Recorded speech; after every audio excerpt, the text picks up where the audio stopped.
චතු වේසාරජ්‍ය විසර දස්ස සබ්බ සත්තුත්තමස්ස ධම්මිස්ස රස්ස ධම්මරාජස්ස ධම්මත්සාමිස්ස තථාගතස්ස සබ්බඤුනෝ සම්මා සම්බුද්දස්ස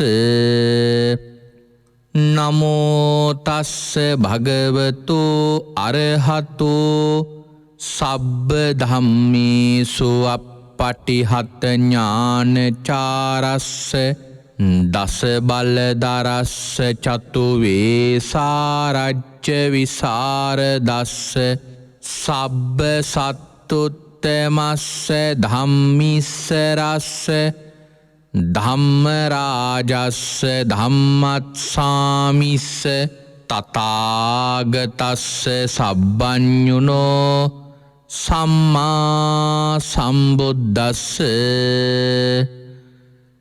නමෝ තස්ස භගවතු අරහතු සබ්බ ධම්මේසු අප්පටිහත ඥානචාරස්ස දස බලදරස්ස චතු වේසාරජ්‍ය විසර දස්ස සබ්බ සත්තුත්තමස්ස ධම්මිස්ස රස්ස ධම්මරාජස්ස ධම්මත්සාමිස්ස තථාගතස්ස සබ්බඤුනෝ සම්මා සම්බුද්දස්ස උතුම් වූ භාග්‍යවතුන් වහන්සේට මාගේ උතුම් නමස්කාරය වේවා. ධම්මස්වාමී ලෝකස්වාමී භාග්‍යවතුන් වහන්සේට අයිති ධර්මයක් දේශනා කරන මේ වෙලාවේ මාගේ මුවින් වැරදි වචනයක් පිට නොවේවා, මිත්‍යා දෘෂ්ටික වචනයක් පිට නොවේවා, මගේ අදහසක් ධර්මයට විරුද්ධව පිට නොවේවා. උතුම් වූ භාග්‍යවතුන් වහන්සේගේ සත්‍යමෝ බුද්ධ වචනය භාග්‍යවතුන් වහන්සේ සතුටු වෙන ආකාරයට දේශනා කරන්න මට ශක්තිය ලැබේවා. ඒ සඳහා සියලු ආර්යයන් වහන්සේලාගේ අනුග්‍රහය ලැබේවා. සියලු සත්පුරුෂයන් වහන්සේලාගේ අනුග්‍රහය ලැබේවා. සියලු ශාසනාරක්ෂකයින් වහන්සේලාගේ අනුග්‍රහය ලැබේවා. හැම දිනාටම භාග්‍යවතුන් වහන්සේගේම ධර්මය අවබෝධ කරගෙන උතුම් චතුරාර්ය සත්‍ය ධර්මයම අවබෝධ කරගනිත්වා. සාදු සාදු සාදු. සද්ධර්ම ශ්‍රාවක කාරුණික ගුණගරුක පින්වත්නි, අද දවසේදී පින්වත් හැම දෙනාම මේ වෙලාවේදී බලාපොරොත්තු වන්නේ භාග්‍යවත් අරහත් සම්මා සම්බුදුරජාණන් වහන්සේ විසින් ඔබෙත් මගෙත් නිවන පිණිස මහා කරුණාවෙන් දේශනා කොට වදාළ සුවාසෝ දහසක් ධර්මස්කන්ධයන් අතරින් ඊ타ත්ම වටින ධර්මකාරණාවක් ශ්‍රවණය කරන්නටයි. අද net fm නාලිකාවේ ඉරිදා ධර්මදක්ෂිනා ධර්මානුශාසනාව සඳහා පිඟන්ත දායකත්වයේ ගෙන කටයුතු කරනු ලබන්නේ රත්නපුර ලෙල්ලෝ පිටිය වැලිමලුව අංක 142 නිවසේ සිටියදී මිය පරලෝ යන්නට යෙදුන KW ඩාවිඩ් සිඤ්ඤෝ පියාණන්ට සහ ජේන්නෝනා කියන මෙන්න මේ පින්වතුන් පිරිසට පින් අනුමෝදන් කරමින් අද දේශනාවේ දායකත්වයේ ගෙන කටයුතු කරනු ලබන්නේ ශ්‍රී ලංකා නාවික හමුදාවේ විශ්‍රාමික නාවික නැවි KW ඉන්ද්‍රදාස පුතුණුවන් ඇතුළු ඒ දූදරු පිරිස විසින් අපි මේ පින්වතුන්ට දේශනාව නිමාවට පත් වූ මොහොතේ පින් අනුමෝදන් කිරීමේ අරමුණින් අදත් ඉරිදා ධර්ම දක්ෂිනා ධර්මානුශාසනාව ආරම්භ කරන්නටයි මේ වෙලාවේ බලාපොරොත්තු වන්නේ. අද ධර්මදේශනාව සඳහා මා ඊටාම වැදගත් ධර්මකාරණාවක් දේශනාව සඳහා තෝරාගත්තා. අද තෝරාගත්තු ධර්මදේශනාව සංග්‍රහ වෙලා තියෙන්නේ මජ්ක්‍ධිම නිකායේ සූත්‍රයක් ඇටියට. සූත්‍රයේ නම තමයි පෝතලිය සූත්‍රය. භාග්‍යවතුන් වහන්සේ අපට දේශනා කරනවා මේ ධර්මය අසන්නට ඕන, ඒ අහන ධර්මය මතක තියාගන්නට ඕන, මතක තියාගන්න ධර්මය වචනයෙන් නැවත නැවත පුරුදු පුහුණු කරන්නට ඕන. ඉන් පසුව වචනයෙන් කියන ගමන් එහි අර්ථ විමසන්නට ඕන. පස්වෙනි පියවර හැටියට බුදුරජාණන් වහන්සේ දේශනා කරනවා දෘෂ්ටීන් දුරු කරගන්නට ඕන කියලා. මේ ක්‍රම පහට අනුකූලව ධර්මය ප්‍රගුණ කිරීම තුළින් බුදුරජාණන් වහන්සේගේ ශාසනය තුළ ධර්මයෙන් ලැබෙන අනුග්‍රහය අඩුපාඩුවක් නැතුව අපට ලැබෙනවා. භාග්‍යවතුන් වහන්සේ මේ කාරණාව උන්වහන්සේගේ ශාසනයෙහි ධර්ම මාර්ගයේ හැසිරෙන ශ්‍රාවකයන්ට දීපු විශේෂ වැදගත් අවවාදයක්. අපි ධර්මයක් ඉගෙන ගන්නකොට ඒ අනුකූල ක්‍රමයට තමයි පුරුදු පුහුණු කරන්නට ඕන. ධර්මයේ ඉගෙන ගන්නකොට භාග්‍යවතුන් වහන්සේ අපට දේශනා කරලා තියෙන්නේ පිළිවෙලකට ඉගෙන ගන්න කියලා. ඒ අනුපිළිවෙල ඉගෙන ගැනීමේදී යමෙක් ධර්මයේ කියවනවා නම් පළමුවෙන්ම කියවන්නට ඕන දීඝනිකාය සූත්‍රවලින්. දීඝනිකාය පළමුවෙනි පොතේ සූත්‍ර 13ක් තියෙනවා. පටන් ගන්න බ්‍රහ්මජාල සූත්‍රයෙන්. මේ දේශනාවෙන් ආරම්භ කරන සූත්‍ර තමයි පළමු කොට කියවන්නට ඕන. ඒ අනුපිළිවෙලට ඉගෙන ගන්නකොට ලැබෙන විශේෂම ලාභය වාසිය තමයි ඊට පහළ තිබෙන ධර්ම කොටස් හොඳින් පුරුදු පුහුණු කරගන්නට පුළුවන් කමක් ලැබෙනවා. ඒ නිසා මේ ධර්මය ඉගෙන ගන්නකොට අපි හැම මොහොතකම පුරුදු පුහුණු කරන්න ඕන භාග්‍යවතුන් වහන්සේ දේශනා කරපු අනුපිළිවෙලට ඉගෙන ගන්න. හරිනම් මේ දේශනාවක් කරනකොට පාලි වචනීය කියලා ඒ සිංහල පරිවර්තනීය කියලා දෙමින් විස්තර කරොත් තමයි දේශනාවක් සර්ව සම්පූර්ණයෙන් දේශනා කරා කියලා කියන්න පුළුවන්.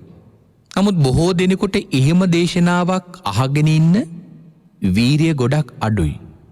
ඒ නිසා සමහර වෙලාවල් වලට පාලි කොටස් පමණක් යම් යම් තැන්වලින් උපුටා දක්වමින් දේශනාවක් දේශනා කරන්න තමයි දේශකයාණන් වහන්සේ නමක් හැම මොහොතකම උත්සාහ ගන්නේ.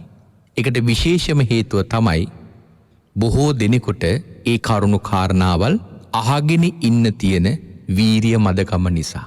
හැබැයි අපි යම්කිසි දෙයක් කරනකොට පළමු කොට අපි පිළිපදින්න ඕන උපදේශය තමයි භාග්‍යවතුන් වහන්සේ අපට දේශනා කරපු අවවාදී පිහිටාගෙන කටයුතු කරන එක.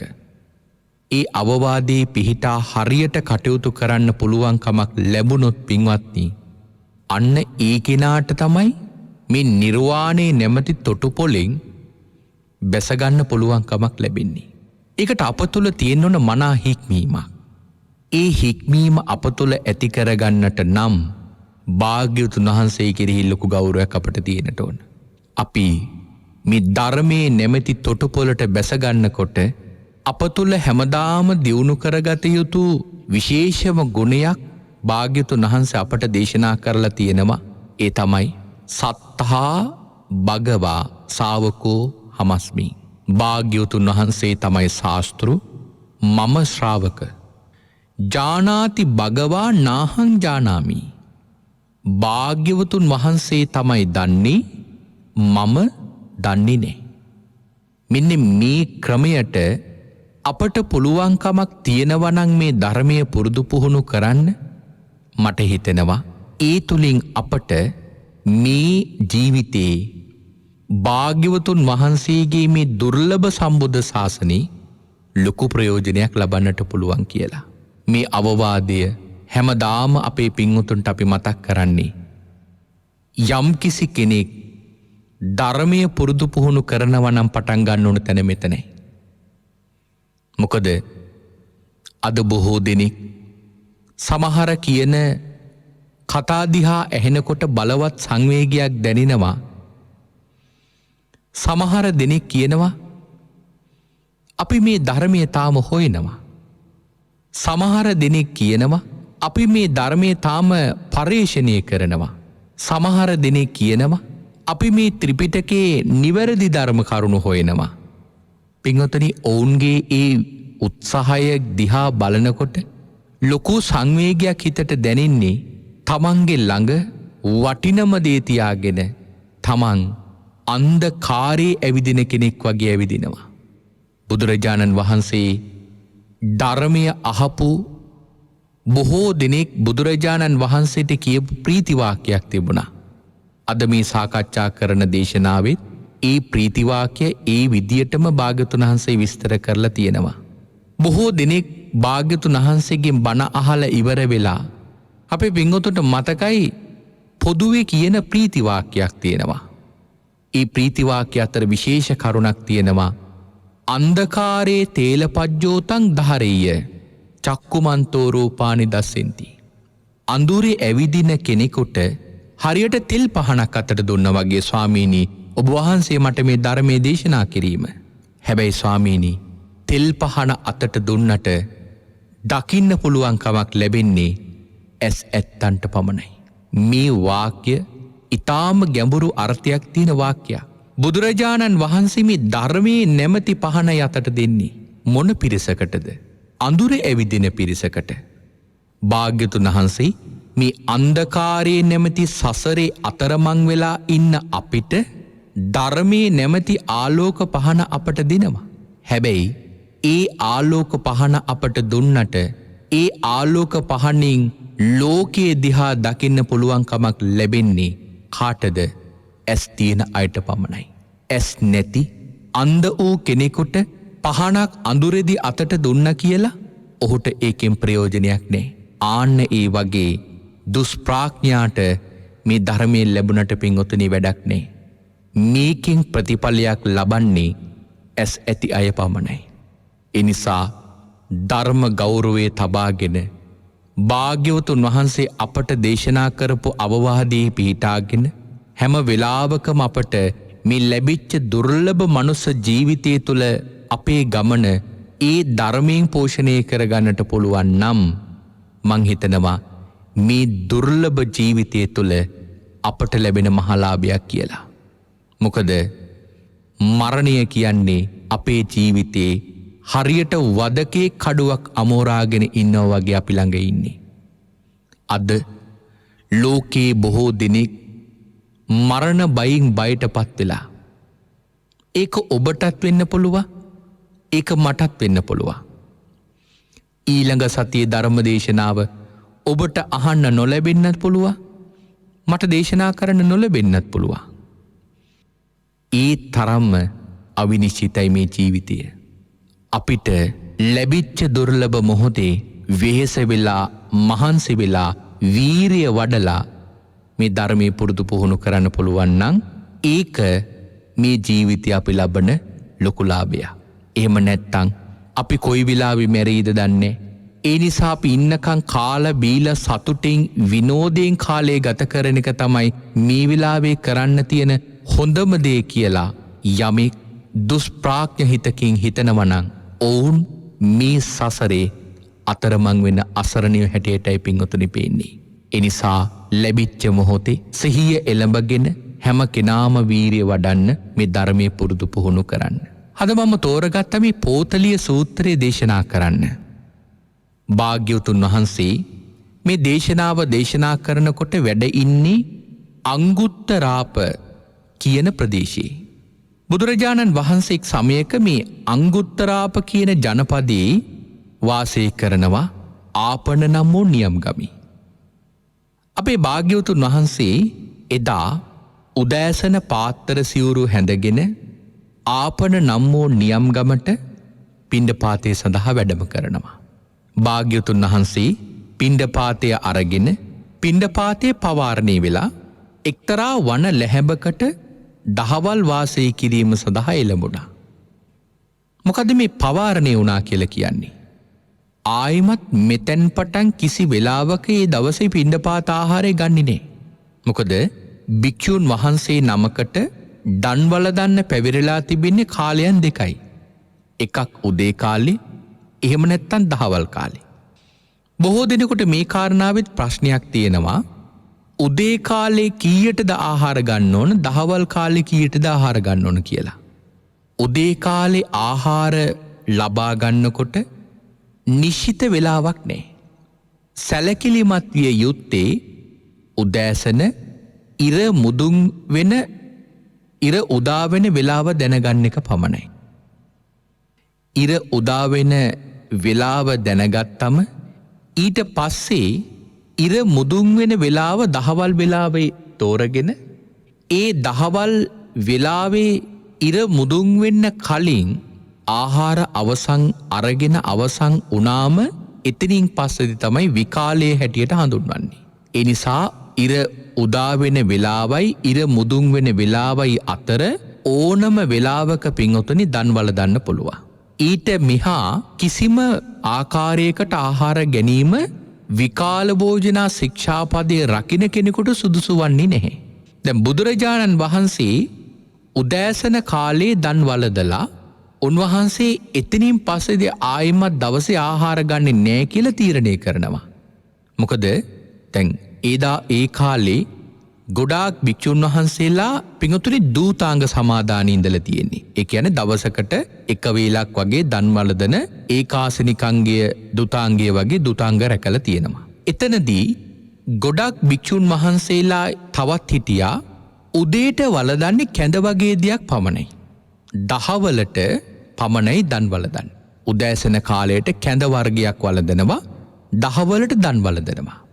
මේක තමයි දන් වැළඳීමේ ක්‍රියාපටිපාටිය ගොඩක් භික්ෂුන් වහන්සේලා අනුගමනය කරලා තියෙන්නේ. ඒක බොහොම ශරීරයට පහසුවක්. ඒකාසනිකංග දුතාංගය සමාදන් වීම ශරීරයට මනා පහසුවක්. ඒ තුළින් කායික නිරෝගීකම, කායික සැහැල්ලුව බොහෝ ලාභ ලබන්නට පුළුවන්. දැන් භාග්‍යවතුන් වහන්සේත් ඒ විදියට උදෑසන කාලේ දන් වැළඳීම පමණක් සිද්ධ කරලා ආයි ඒ දවසේ කිසි වෙලාවක ආහාර ගන්නේ නැහැ කියලා එතනින් පස්සේදී පවාරණය වෙනවා. මේ අංගුත්තරාප කියන ප්‍රදේශය පින්වතුනි ඒ කාලේ පිහිටලා තිබිච්ච තැන පිළිබඳ මේ අට කතාවේ සඳහන් කරලා තියෙනවා. අංග කියන රටේ මහී කියන මහා ගංගාවට උතුරින් එයට නුදුරේ තමයි මේ අංගුත්තරාප කියන ප්‍රදේශයේ පිහිටලා තිබෙන්නේ. අංග කියන රටේ මහී කියන මහා ගංගාවට උතුරින් තමයි මේ අංගුත්තරාප කියන ප්‍රදේශයේ පිහිටලා තියෙන්නේ. මහී ගංගාව පිළිබඳවත් අට කතාවේ ඊටාම වැදගත් විස්තරයක් බුදුරජාණන් වහන්සේ දේශනා කරලා තියෙනවා. මොකද මේ මහී ගංගාව කියලා කියන්නේ? පංච මහා ගංගාවන්ගෙන් එක ගඟක්. මේ කරුණ දැන ගැනීමත් මං හිතනවා අතිශයින්ම වැදගත් ධර්ම ඉගෙන ගන්නකොට. මොකද බුදුරජාණන් වහන්සේ පින්වතුනි අපට මේ ලෝක පිළිබඳ දේශනාවල් කරලා තියෙනවා. සමහර කෙනෙකුට හිතෙනවා ඇයි භාග්‍යවතුන් වහන්සේ මේ ලෝක පිළිබඳව මෙහෙම දේශනා කරලා තියෙන්නේ කියලා. පින්වතුනි භාග්‍යවතුන් වහන්සේ යම්කිසි ධර්ම කරුණක් දේශනා කරා නම් ඒ ධර්ම කාරණාව දේශනා කරේම ඔබෙත් මගෙත් නිර්වාණ අවබෝධයේ පිණිසම පමණයි. මේ ත්‍රිපිටක සද්ධර්මය කියලා කියන්නේ අපට නිවනට අදාළ කොටස් ටික පමණක් දේශනා කරපු ධර්මය. මොකද බුදුරජාණන් වහන්සේ වැඩ ඉන්න කාලේ දේශනා කරපු සියලුම ධර්මයේ මේකට සංග්‍රහ කරලා නැහැ. එක හොඳටම තේරෙනවා කරණීය මෙත්ත සූත්‍රය ඉගෙන ගන්නකොට. කරණීය මෙත්ත සූත්‍රය බුදුරජාණන් වහන්සේ වැඩ ඉන්න කාලේ දේශනා කරපු මුළු දේශනාවම එතනට එකතු කරලා නැහැ. භාග්‍යවතුන් වහන්සේගේ ඥාණයෙන් බලලා තියෙනවා අනාගතේ නිවන් දකින ශ්‍රාවකයන්ට මේකේ මොන ප්‍රමාණය දැනගත්තොත් වටිනවද? අන්න ඒ ප්‍රමාණය පමණයි භාග්‍යවතුන් වහන්සේ මේ දැනට සංග්‍රහ වෙලා තිබෙන කරණීය සූත්‍රයට එකතු කරලා තියෙන්නේ. මේ මුළු ධර්මයම කියලා කියන්නේ භාග්‍යවතුන් වහන්සේ අපට නිවනට පමණක් අදාළ වෙන දේශනා කරපු දේශනාව. මේකේ අඩුත් නැහැ, වැඩිත් නැහැ. අනූනං අනදිකා. යමෙකුට මේකේ අඩුයි කියලා එකතු කරන්න දෙයක්වත් නැහැ. යමෙකුට මේ කොටස් වැඩි කියලා ඉවත් කරන්න කොටසකුත් නැහැ. අපට උන්වහන්සේගේ ඥාණයෙන් බලලා තමයි මේ සියලුම ධර්මය මේ විදියට සංග්‍රහ කරලා තියෙන්නේ. නමුත් අද කාලේ සමහර දෙනෙකුට හිතෙනවා මේ කොටස් ඉගෙන ගැනීම අපට මේ ධර්මයේ ඉගෙන ගැනීමේදී නිවනට බාධාවක්. එහෙම කියලා සමහර දෙනෙක් තමන්ට කැමති විදියට මේ ධර්මයේ පුරුදු පුහුණු කරන්න යනවා. නමුත් තමන්ගේ ඥාණයෙන්ම තමන් පිළිබඳ හිතන්ඩ අපි අපේ ඥාණයට වැඩි ඉඩකඩක් දෙන එක සාධාරණද කියලා. මොකද බුදුරජාණන් වහන්සේ අපට හැම වෙලාවකම දේශනා කරලා තියෙන්නේ ශ්‍රාවක භූමිය අපට ඉන්න කියලා. අපි කවදාවත් භාග්‍යවතුන් වහන්සේගේ භූමිය තරණය කරන්න සුදුසු නැහැ. මොකද අපට යන්න බැරි ස්ථානයක් භාග්‍යවතුන් වහන්සේගේ භූමිය. නමුත් අපි භාග්‍යවතුන් වහන්සේගේ භූමියේ ඉඳගෙන වගේ යම් යම් දේවල් හිතන්න ගියොත් අපට පැටලෙනවා. දැන් මේ ලෝක පිළිබඳ දේශනාව කරද්දී හිතෙන්න පුළුවන් ඇයි බුදුරජාණන් වහන්සේ මේවා දේශනා කරලා තියෙන්නේ? ඇයි මේවා ඉගෙන ගන්නකොට මොකද්ද අපට තියෙන ලාභය? මොකද්ද සංසාරයට ඒකේ තියෙන ප්‍රයෝජනය? පින්වතුනි, ප්‍රයෝජනීය මොකද්ද කියන එක අපට දැන් තීරණය කරන්න බෑ. නමුත් මේකත් අපේ නිවනට අදාළයි. ඒ නිසයි භාග්‍යවතුන් වහන්සේ මේ කාරණාවල් අපට දේශනා කරලා තියෙන්නේ. මොකද අපේ ඥාණයට වැඩි ඉඩකඩක් දීලා ධර්මයේ පුරුදු පුහුණුවක් කරනවා කියන එක ඒ තරම් හොඳ නුවණැති ක්‍රියාවක් හැටියට සලකන්න බෑ. මොකද යම් තැනක වැරදුනොත් යම් කරුණක් අපට ඵල දෙනකන් අපි දන්නේ නෑ අපට වැරදුනා කියලා. දැන් මෙතනදී පින්වතුනි බුදුරජාණන් වහන්සේ මේ මහී ගඟ පිළිබඳ විස්තරයක් කරනවා. භාග්‍යවතුන් වහන්සේ එතනදී දේශනා කරනවා අයංකිර ජම්බුදීපෝ දසසහස්ස යෝජන පරිමාණෝ. ජම්බුද්වීපය යොදුන් 10000ක් විශාලයි කියලා සඳහන් කරනවා. මේක මං හිතන විශේෂ කරුණක්. මොකද අද කාලේ සීග්‍රයෙන් ව්‍යාප්ත වෙච්ච වැරදි මිත්‍යා මතයක් තමයි භාග්‍යවතුන් වහන්සේ ලංකාවේ පහළ වුණා කියන එක. ඒකට නොඑක් ස්ථාන හදාගෙන ඒ ස්ථාන බුදුරජාණන් වහන්සේ වැඩ හිටපු ස්ථාන කියලා නම් කරගෙන අද ලංකාවේ විශාල පිරිසක් ඒක අනුගමනය කරනවා අපිට දකින්න ලැබෙනවා. නමුත් ඔවුන්ගේ ඒ වෑයම කවදාවත් පින්වතුනි සඵල කරගන්නට පුළුවන් කමක් ලැබෙන්නේ නැහැ.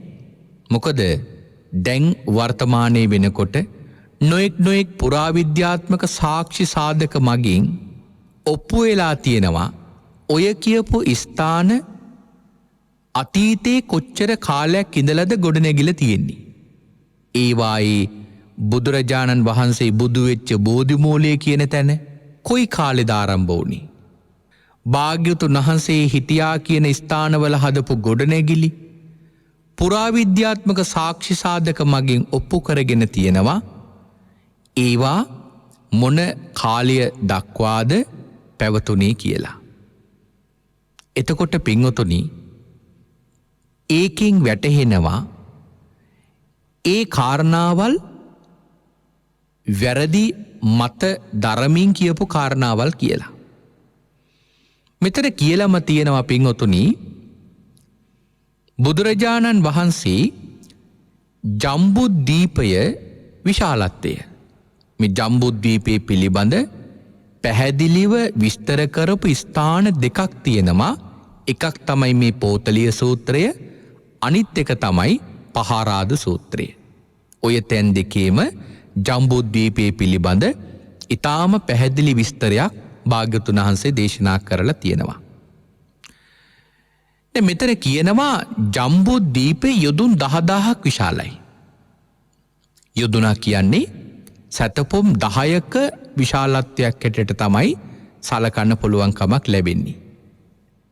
එතන යොදුන් 4000ක කොටසක් චතු සහස්ස යෝජන පමානෝ පදේශෝ උදකේන අජ්ජොත්තටෝ සමුද්දෝති සංකං ගතෝ. භාග්‍යවතුන් වහන්සේ දේශනා කරනවා ඒ යොදුන් 10000 භූමි ප්‍රමාණයෙන් යොදුන් 4000ක් සමුද්‍රයේ කියන සංඛ්‍යාවට අරගෙන තියෙන්නේ. ඒ කියන්නේ යොදුන් 4000ක කොටසක් ජලයෙන් වැහිලා. ඊළඟට 30000 යෝජන පමාණේ මනුස්සා මිනිස්සු වාසය කරන භූමි ප්‍රදේශය යොදුන් 3000යි. ජම්බුද්දීපය කියන මේ භූමියේ මිනිස්සු වාසය කරන කොටස අරගෙන තියෙන්නේ යොදුන් 3000ක භූමි ප්‍රමාණයක් පමණයි. ඊළඟට දේශනා කරනවා 30000 යෝජන පමාණේ හිමවා පතිට්ඨෝති. යොදුන් 3000ක කොටසක් හිමාලය කියන ප්‍රදේශයට අයිති වෙනවා. හිමවලින් යටවෙච්ච හිමාලය. එතකොට ජම්බුද්දීපේ යොදුන් 10000ක් විශාලයි. ඒ 10000න් යොදුන් 4000ක සමුද්‍රයේ තියෙනවා ජලයෙන් වැහිලා. යොදුන් 3000ක පමණ කොටසක පමණයි මිනිසු ජීවත් වෙන්නේ.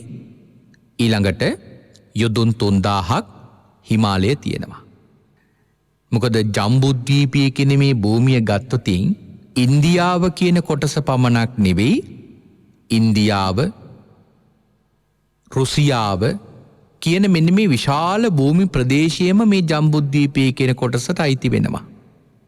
ඊළඟ බුදුරජාණන් වහන්සේ දේශනා කරනවා එහි යොදුන් 500ක් උස 84000ක් කඳු මුදුන් තියෙන කඳු යායක් තියෙනවා. ඒ හිමාලය කියන ප්‍රදේශයේ යොදුන් 500ක් උස 84000ක් කඳු මුදුන් 84000ක් තියෙන කඳු යායක් තියෙනවා මේ හිමාලය කියන ප්‍රදේශයේ. එහි ගංගාවල් 500ක් තියෙනවා. ඒ හිමාලයේ ගලන නදීන් 500ක් තියෙනවා කියලා භාග්‍යවතුන් වහන්සේ දේශනා කරනවා. ඒ අතර දිගින් පළලින් සහ ගැඹුරින් යොදුන් 50 තියෙන, දිග යොදුන් 50යි, පළල යොදුන් 50යි, ගැඹුර යොදුන් 50යි කියන මෙන්න මේ ප්‍රමාණේ යොදුන් 150ක ප්‍රමාණයක වටක් ප්‍රමාණයක් තියෙන, යොදුන් 150ක් වටක් ප්‍රමාණයක් තියෙන විල් 7ක් තියෙනවා. ඒ විල් 7 තමයි අනෝතත්ත විල, කර්ණමුණ්ඩ විල, රතකාර විල, චද්දන්ත විල, කුණාල විල, මන්දාකිනි විල, සීහ පපාත විල.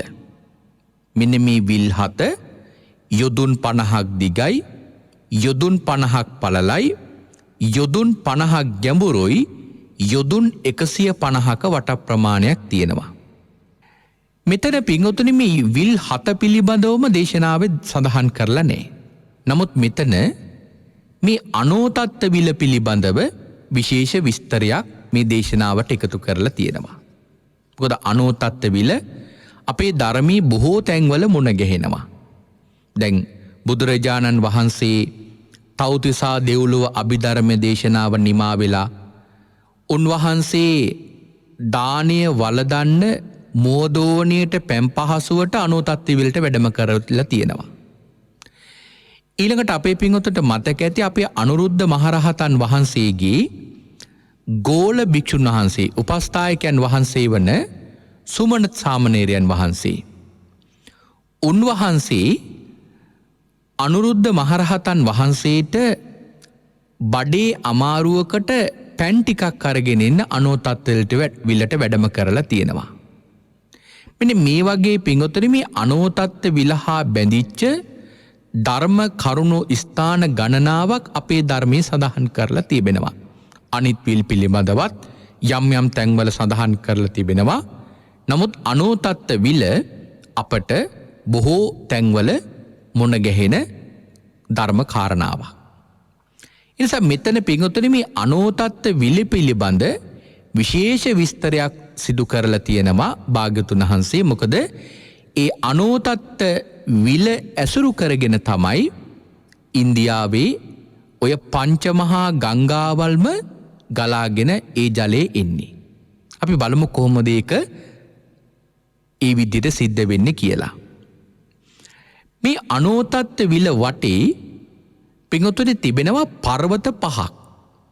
අනෝතත්ත්ව විල වටේ පර්වත තිබෙනවා පහක්.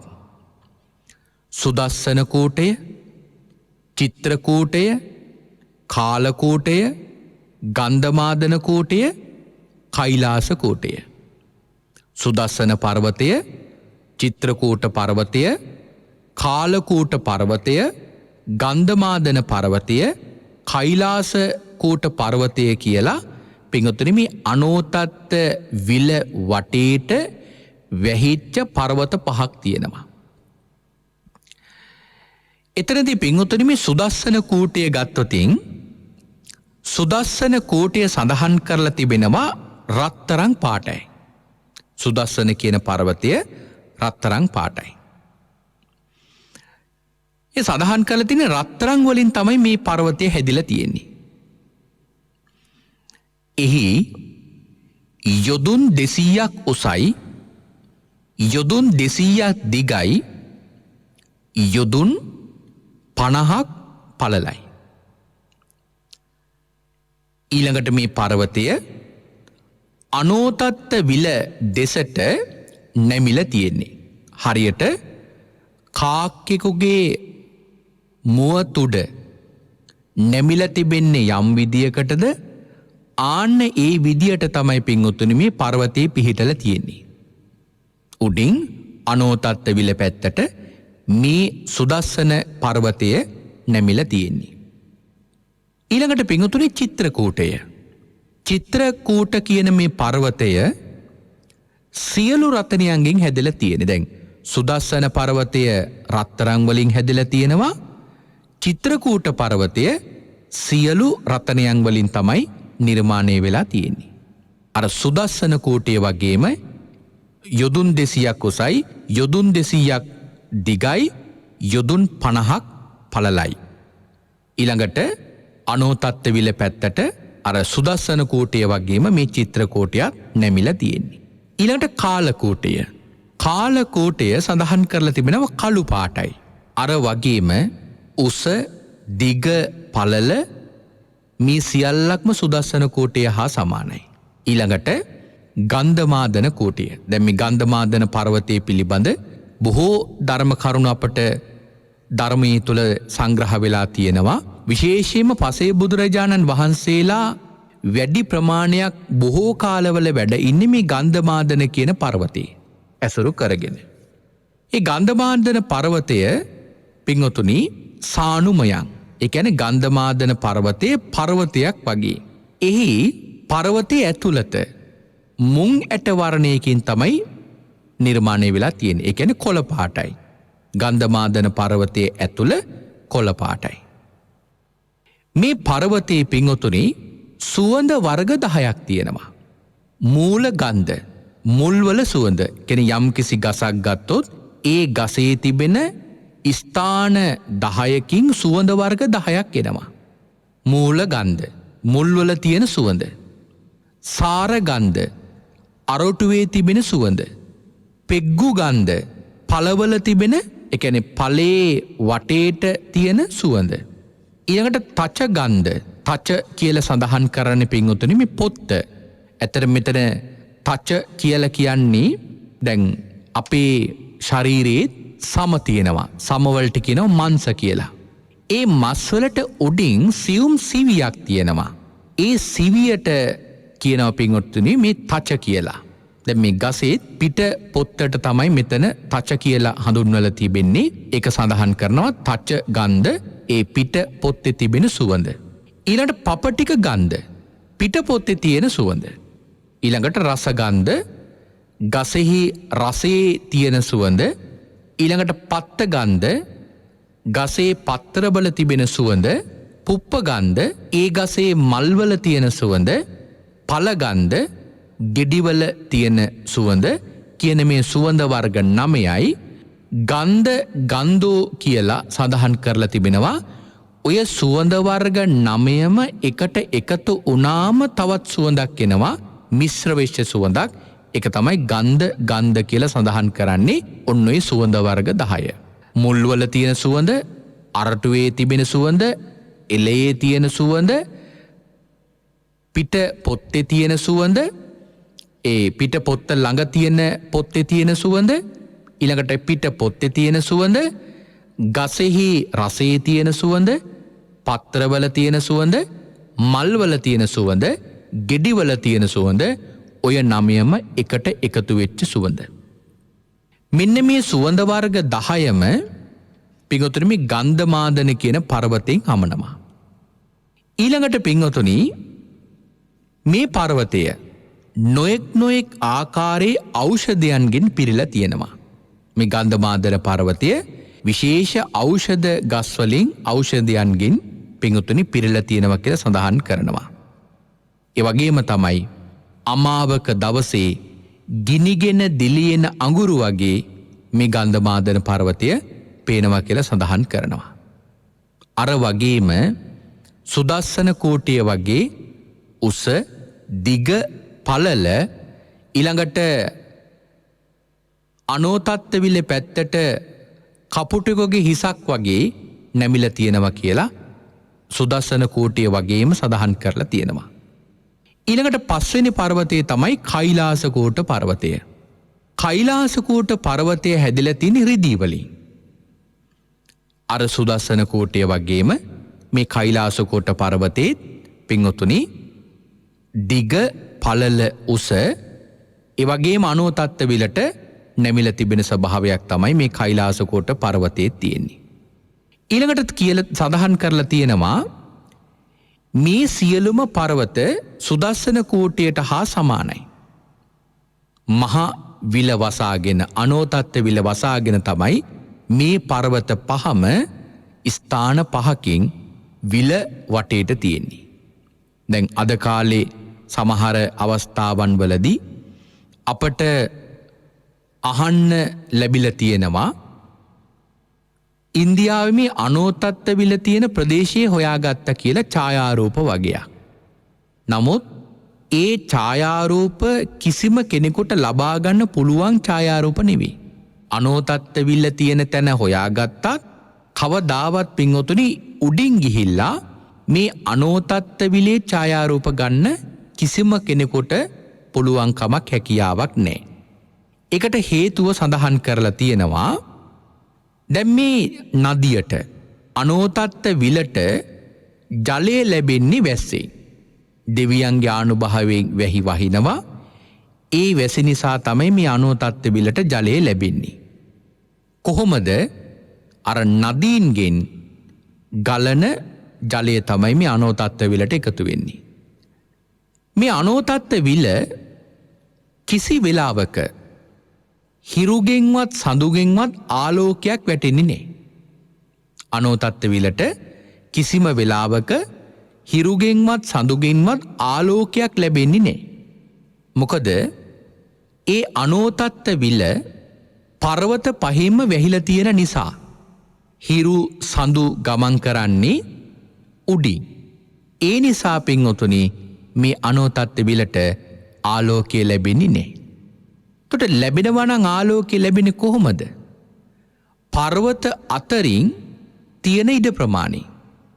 පර්වත යටින් පර්වත අතරින් තියෙන ඉඩ ප්‍රමාණයෙන් ලැබෙන ආලෝකය පමණයි මේ අනෝතත්ත්ව විලට ලැබෙන්නේ. ඒ කියන්නේ කෙලින්ම උඩින් ගමන් කරා කියලා හිරු සඳුගෙන් ආලෝකයක් ලැබෙන්නේ නේ. එතකොට තේරෙනවා උඩින් ගිහිල්ලා කවදාවත් අහසින් ගිහිල්ලා කිසිම වෙලාවක මේ අනෝතත්ත්ව විලේ ඡායාරූප කිසිම කෙනෙකුට ලබා ගන්නට බෑ කියලා. ඉතින් ඒ නිසාම තමයි අනෝතත්ත්ව විලට ආලෝකයක් ලැබෙන්නේ නෑ. හිරු සඳුගෙන් විශේෂ අනුග්‍රහයක් ලැබෙන්නේ නෑ කියන අර්ථයෙන් තමයි අනෝතත්තං කියන නම පවා මේ විලට ලැබිලා තියෙන්නේ. ඊළඟට පින්වත්නි මේ විලේ ස්වභාවය ගැන පැහැදිලි කරනවා. මේ විල ඇතුලේ මනරම් ගල් තලාවල් තියෙනවා. හැබැයි සඳහන් කරලා තිබෙනවා මේ විලේ මත්ස්‍යයන් කැස්බෑවන් වගේ දියෙහි ජීවත් වෙන සත්තු නෑ කියලා. ඊළඟට ජලය නිර්මල පලිඟු වර්ණයකින් තමයි තියෙන්නේ. නිර්මල පැහැයක් ජලයේ තියෙනවා. ඒ වගේම තමයි මේ නදියට බහින්න පුළුවන් තොටු පොළවල් තියෙනවා. නාහන තිත්ත කියලා බහින තොටු පොළවල් තියෙනවා. ඒ තොටු පොළ අතරේ විශේෂ තොටු පොළක් මේ අනෝතත්ත්ව විලේ තිබෙනවා සුගත් තොට කියලා. සුගත් තොට කියන හඳුන්වන්නේ පිංගතුනි සියලු බුදුරජාණන් වහන්සේලා නහන ස්ථානය. එහෙමනම් ඒ ස්ථානේ බොහෝ වෙලාවට තවත් කෙනෙක් බැහැලා නාන්නේ නෑ කියන අර්ථය තමයි එතන තියෙන්නේ. සුගත් තොට කියලා හඳුන්වන්නේ මේ අනෝතත්ත්ව විලේ බුදුරජාණන් වහන්සේලා ගිහිල්ලා නාන ස්ථානය. ඉතින් මෙතන සඳහන් කරලා තියෙනවා මේ අනෝතත්ත්ව විලේ යම්කිසි කෙනෙක් නානවනං ඒ දියෙන් ප්‍රයෝජනයක් ලබනවනං ඒ ප්‍රයෝජනේ ලබන්නේ බුදුරජාණන් වහන්සේලා, පසේ බුදුරජාණන් වහන්සේලා, මහරහතන් වහන්සේලා, එර්දිමත් ඍෂිවරු, නාගයෝ ආදී පිරිස පමණයි. ඊළඟ සඳහන් කරනවා දෙවිවරු, යක්ෂයෝ, නාගයෝ ඒ පිරිස මේ අනෝතත්ත්ව විලේ ජල ක්‍රීඩා කරනවා කියලා. ඒ වගේම තමයි මේ අනෝතත්ත්ව විලේ හතර දිසාවෙන් දොරවල් හතරක් තියෙනවා. හතර දිසාවෙන් දොරවල් හතරක් තියෙනවා. ඒ දොරවල් හතර දිසාවෙම ඉන්නවා පින්වත්නි සත්තු වර්ග හතර දෙනෙක්. සිංහයෝ, ඇතුන්, අශ්වයන්, ගවයන්. මේ සත්තු වර්ග 6 දෙනාම මේ දොරටු හතරෙන් ඒ දිසාවල් වලින් ඉන්නවා. එක දොරටුවක් තියෙන දිසාවක සිංහයෝ ඉන්නවා බහුලව. තවත් දොරටුවක් තියෙන දිසාවක ඇතුන් ඉන්නවා. තවත් දොරටුවක් තියෙන දිසාවක අශ්වයෝ ඉන්නවා. තවත් දොරටුවක් තියෙන දිසාවක ගවයෝ ඉන්නවා.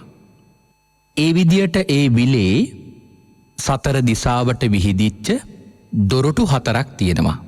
සීහමුක, හත්තිමුක, අස්සමුක, උසඹමුක කියලා දොරටු හතරක් තියෙනවා.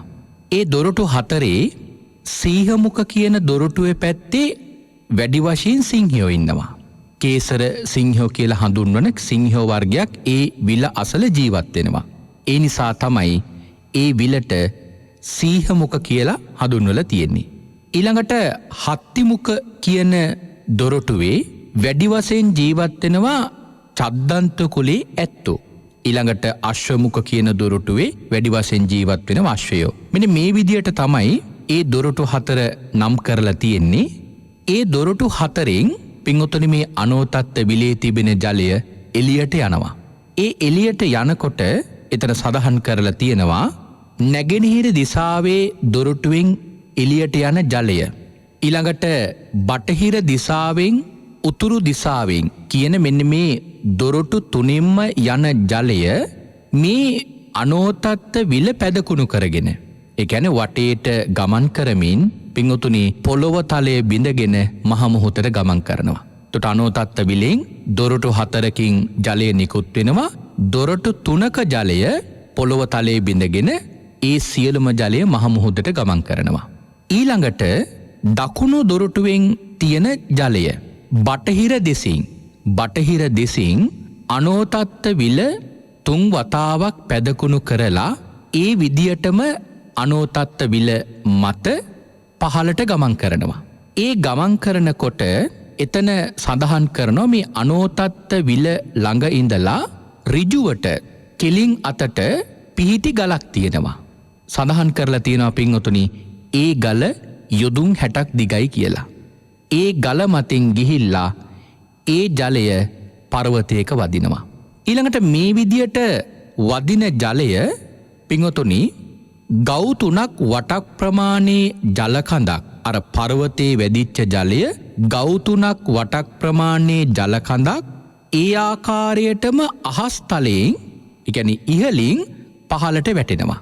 ඒ පහළට යනවා තවත් පින්වතුනි යොදුන් 60ක්. දැන් අනෝතත්ත විලි ඍජු අතට ගියා ගලක් මත යොදුන් 60ක්. ඒක ගිහිල්ලා පර්වතයක වදිනවා. ඒ පර්වතයේ වැදිච්ච ජල කඳ ඉහළින් ගිහිල්ලා පහළට වැටෙනවා යොදුන් 60ක් පහළට. ඒ පහළට වැටෙන ජල කඳ ගිහිල්ලා පින්වතුනි වදිනවා තවත් පාෂාණයක. ඒ පාෂාණය හඳුන්වනවා තියග්ගල පාෂාණය කියලා. ඊළඟට පින්වතුනි ඒ පාෂාණය බිඳගෙන ඒ පාෂාණය සඳහන් කරලා තිනවා පොකුණක් වගේ බිඳගෙන යටට තවත් යොදුම් 50ක් යටට ගිහිල්ලා ඒ යොදුම් 50ක් යටට ගිහිල්ලා පින්වතුනි මේ පෘථිවි තලයේ ඒ ජලය වදිනවා. ඒ කියන්නේ මේ මහ පොළොවේ යොදුම් 60ක් යටට තවත් ගිහිල්ලා ඊළඟට වදිනවා විඤ්ඤූ කියලා එක්තරා පර්වතයක. ඔන්න ඔය විඤ්ඤූ කියන පර්වතේ වැදිලා හරියට අතේ ඇඟිලි 5 වගේ පින්වතුනි සඳහන් කරනවා ගංගා යමුනා අචිරවති සරබු මහී කියලා ගංගාවල් 5කට බෙදෙන්නේ. මෙන්න මේක තමයි පින්වතුනි මේ පංචමහා ගංගාවන් වල ආරම්භය. එතන ඒ අනෝතත්ත විල ළඟ ඉඳලා මේ ගංගාවල් 5 ළඟට එන සෑම ස්ථානයකටම පින්වතුනි නම් තබලා තියෙනවා. දැන් අනෝතත්ත විලින් ජලය එළියට එන ඒ ගඟට කියනවා ආවට්ට ගංගා කියලා. ඊළඟට ඒ අනෝතත්ත විල දිගේ ගලක් මත ආපු ජලය ගිහිල්ලා මම සඳහන් කරා පර්වතයක වදිනවා කියලා. ඒ පර්වතයේ වදින දිශාවට යන කොටසට කියනවා කන්හ ගංගා කියලා. පාෂාණයේ මත යන එකට කියනවා කන්හ ගංගා කියලා.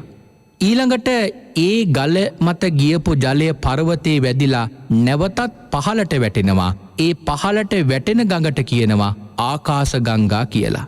ඊළඟට ඒ පහළට යොදුන් 60ක් ගියපු ජලය තියග්ගල කියලා එක්තරා පාෂාණයක පොකුණක් හැදිලා තියෙනවා. ඒ පොකුණට වැටෙනවා. ඒ පොකුණ හඳුන්වනවා තියග්ගල පොකුණ කියලා. ඒ පොකුණත් බිඳගෙන පින්වතුනි පහළට යනවා. යන ඒ මාර්ගයට කියනවා බහල ගංගා කියලා. ඒ බහල ගංගාව කියන පාෂාණය යටින් ගිහිල්ලා මේ පෘථිවි තලයට වදිනවා. පෘථිවි තලයේ යන මාර්ගයට කියනවා උමංග ගංගා කියලා. ඒ උමංග ගංගාව දිගේ ගිහිල්ලා පර්වතයක වදිනවා විඤ්ඤූ කියලා. කියන්නේ තිරස් අතර තමයි ඒ පර්වතයේ ඒ ගංගාව ගලන්නේ. ඒ විදියට ගංගාව ගලලා විඤ්ඤූ කියලා පර්වතයක වදිනවා. ඒ පර්වතේ වැදිලා ගංගා යමුනා අචිරවති සරබු මහී කියලා මෙන්න මේ විදියට පංචමහා ගංගාවකට මේක බෙදෙනවා. මෙන්න මේක තමයි පින්වත්නි මේ පංචමහා ගංගාවල් මේ විදියට ජම්බුද්වීපේ ආරම්භක කතාව අපේ ධර්මයේ සඳහන් කරලා තියෙන්නේ. ඉතින් මේක අපේ භාග්‍යවතුන් වහන්සේ උන්වහන්සේගේ ඥාණයෙන් වටහාගෙන දේශනා කරපු දේශනාවක්. ඒ නිසා අපට කවදාවත් කිසි කලෙක ඒ දේශනාවට අභියෝග කරන්නට පුළුවන් කමක් ලැබෙන්නේ නැහැ. මොකද අදටත් කිසිම කෙනෙක් ඒ ගංගාවල් වල ජලය කොහෙන්ද ලැබෙන්නේ කියලා කිසිම කෙනෙක් හොයාගෙන නැහැ. ඒක මේ ධර්මකාරණාවේ සඳහන් වෙලා තිබෙන ක්‍රමවේදයට අනුකූලව ආපස්සට ගිහිල්ලා හොයාගත්තත් පින්වතුනි හොයාගන්න බෑ. මොකද ඒ විදියට තමයි මේ ගංගා 5ට ජලය ලැබෙන්නේ කියලා සඳහන් කරලා තිබෙනවා.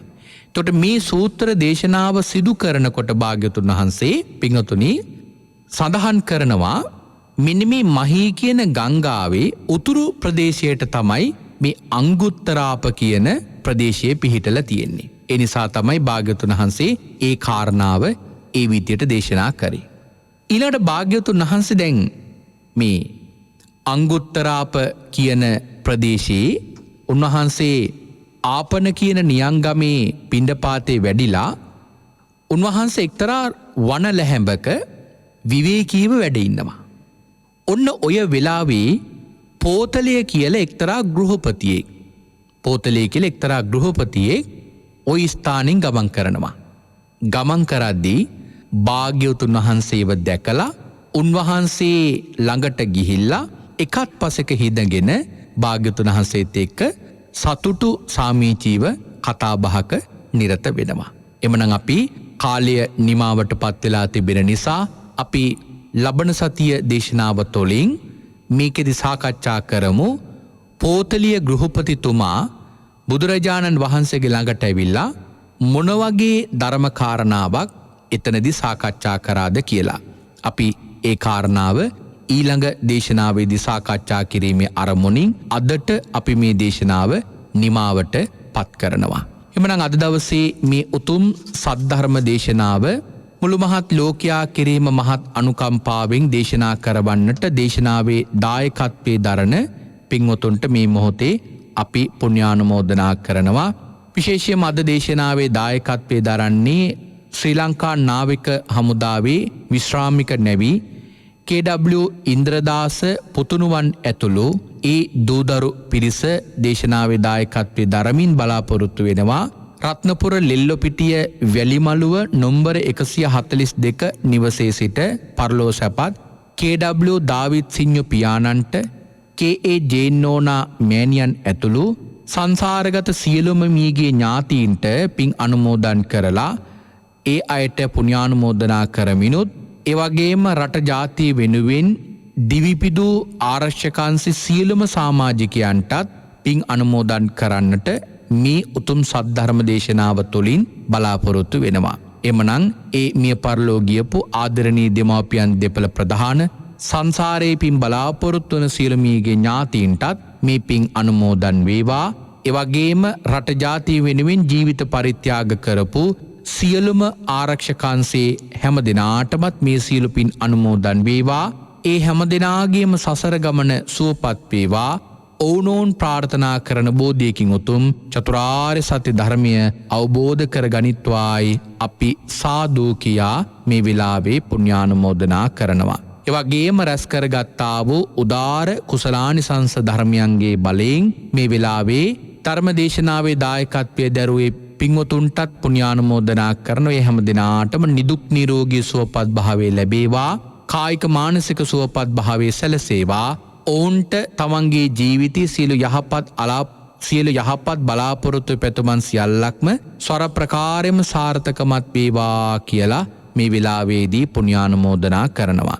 එවැගේම රැස් කරගත්තු සියලු කුසල ධර්මියෝ net නාලිකාවේ සභාපතිතුමන්ටත් සාමාන්‍ය අධිකාරිතුමන්ටත් කාර්ය මණ්ඩලයේ පින්වත් හැම දිනාටමත් පුණ්‍යානුමෝදනා කරනවා. එවැගේම රැස් කරගත්තු සියලු කුසලානිසංස ධර්මියෝ මේ වෙලාවේදී විශේෂයෙන්ම පුණ්‍යානුමෝදනාවක් හැටියට සෙත් ප්‍රාර්ථනා කරනවා. මෙවැනි උතුම් ධර්මයන් අපට උගන්වන මාගේ ගුරුදේවයාණන්ටත් නිදුක් නිරෝගී සුවපත් භාවයේ සැලසේවා.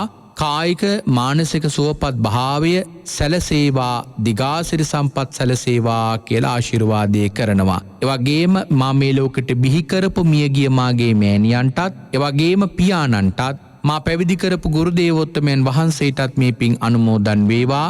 ඒ හැම දිනාම මේ පින් අනුමෝදන් කරගෙන සසර ගමන සුවපත් කරගනිත්වා.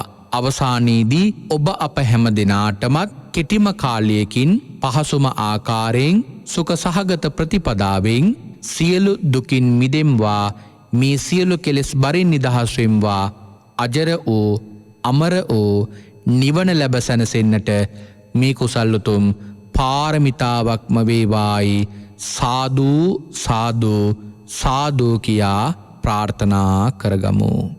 ආකාසට්ටහා චුම්මට්ටහා දේවානාගා මහිද්దికා පුඤ්ඤන්තං අනුමෝදිත්වා චිරන් රක්칸තු සම්මා සම්බුද්ධ ශාසනං ආකාසට්ටහාච බුම්මට්ටා දේවානාගා මහිද්దికා පුඤ්ඤන්තං අනුමෝදිත්වා චිරන් රක්ඛන්තු සම්මා සම්බුද්ධ දේශනං ආකාසට්ටහාච බුම්මට්ටා දේවානාගා මහිද්దికා පුඤ්ඤන්තං අනුමෝදිත්වා චිරන් රක්ඛන්තු සම්මා සම්බුද්ධ ශාවකං.